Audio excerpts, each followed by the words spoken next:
मुझे बताओ, पाकिस्तानी शर्ट पहनी हुई है, तो ये पाकिस्तानी लड़का बड़ा होकर इंडिया की लड़की के साथ शादी करेगा या फिर तुर्की की लड़की के साथ शादी करेगा? आइए देखते हैं, मजा आएगा। मैं तो भाई, मेरी कजन है एक, उसके साथ शादी करनी। जॉब मिलना भी बहुत बड़ा प्रॉब्लम है ना। मेरा जो पहला जॉब था ना, एज अ ट्रांसलेटर था। मैं अपने एरिया में ऐसा बंदा था तो इंग्लिश हिंदी ठीक ठाक बोल सकता था। तो एरिया के बगल में एक चर्च था, उससे फादर आए थे फ्रांस से। तो चर्च वाले मेरे घर आ गए, बोले बेटा वो फादर आए हैं, वो सिर्फ इंग्लिश ही बोलते हैं, तुम हिंदी में ट्रांसलेट कर दोगे क्या? हंसले अंकल मैं हिंदू ये सब नहीं करता। वो बोले बेटा 1 घंटे का 8,000 रुपए ले लो। हंसले अंकल यही तो धर्म है।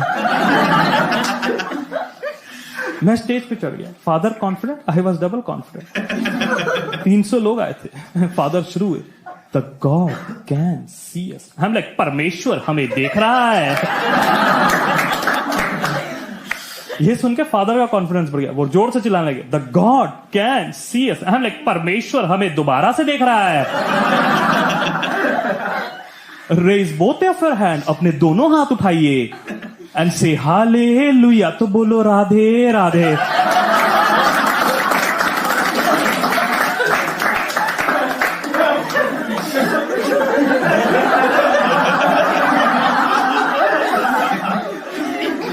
तुम लोगों ने घर वापसी देखी है? मैंने किया है 301 लोगों का। 1 घंटे बाद फादर भी राधे राधे बोल रहे।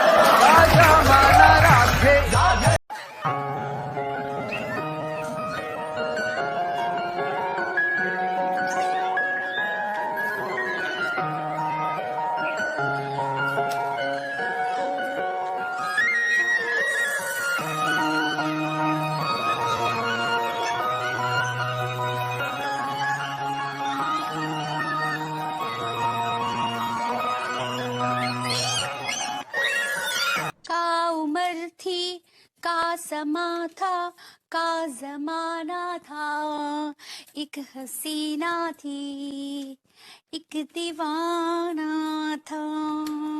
वाह, क्या बोले? क्या हो रहा है? हाँ, कहाँ चल रहा है? गाना बना रहे हैं ना। चलो हटिया, कहाँ पर? योगा करते हैं। अच्छा, हम नहीं जाएंगे, आप जाइए। क्यों? आप पर हमको बिल्कुल भी विश्वास नहीं होता है। मैंने क्या किया? हमको पता है आप कमीने हैं। राहुल गांधी कौन है, क्या करता है, हिंदुस्तान का हर किसान जानता है। लूजर। आप किसान हैं? नहीं, तो मैं एक दर्जी हूँ। अच्छा, हम तो यही सोचते हैं कि आपके पास कोनो काम धंधा ही नहीं। नहीं, ये बात नहीं है। हम हमने आपको कुछ खाने के लिए पूछा ही नहीं, हम आपके लिए खाने के लिए लेके आते हैं। हाँ, पैसे इसकी कोई जरूरत नहीं। कोनो बात नहीं। अच्छा देखो, मजेदार बात सुनोगे? आप यहाँ क्या कर? मैं यहाँ आपसे रिश्ता बनाने आया हूँ। मतलब क्या आपका? मतलब लंबा रिश्ता है। I did not underestimate। बात समझ नहीं आई आपको? ऐसे ही पकड़े हैं, कुछ समझे ही ये नहीं। मैं बहुत सुंदर तरीके से आपको समझाऊंगा। ये देखिए, क्या? 5 मिनट आ जाइए। हमको गच्चू समझ में नहीं आ रहा है। आप हिल जाओगे, ये पूरा का पूरा तंबू हिल जाएगा। हाँ, हवाई बात समझ। घंटा पर रख कर देंगे ना तो जिंदगी भर याद रखेंगे। सॉरी, माफी। शुरुआत हर्षवर्धन जी मैं आपसे करना चाहूंगा। सबसे पहले जो आज नई बहस छिड़ी है, इस पर पहली टिप्पणी आपकी क्या है? देखिए, मुझे लगता है कि ये इसमें बहस करने की ज़रूरत नहीं है, और योगी आदित्यनाथ ने जो कहा वो अक्षरशः सत्य है। और आमतौर पर होता ये है कि इस देश में कोई भी बहस होती है तो तुरंत हिंदू मुसलमान पर चली जाती है। अब ये भी सबको आंकड़ा पता है कि देश में चाहे मुस्लिम महिला हो चाहे हिंदू महिला हो, और दूसरे तो बहुत कम, एक तरह से कहें जो फर्टिलिटी रेट है वो बहुत कम हो रहा है जी। तो एक तरह से हम जनसंख्या घट रही है इसकी तरफ जा रहे हैं। लेकिन एक इसका दूसरा पहलू है। कई बार होता है, कोई कहता है कि अच्छा देखो, फलाना जी ने कहा कि हिंदुओं जनसंख्या बढ़ाओ, फलाना ने कहा कि इस्लाम में तो जनसंख्या कोई रोकने का कोई ऐसा है ही नहीं है, तो इस्लाम के विरुद्ध है।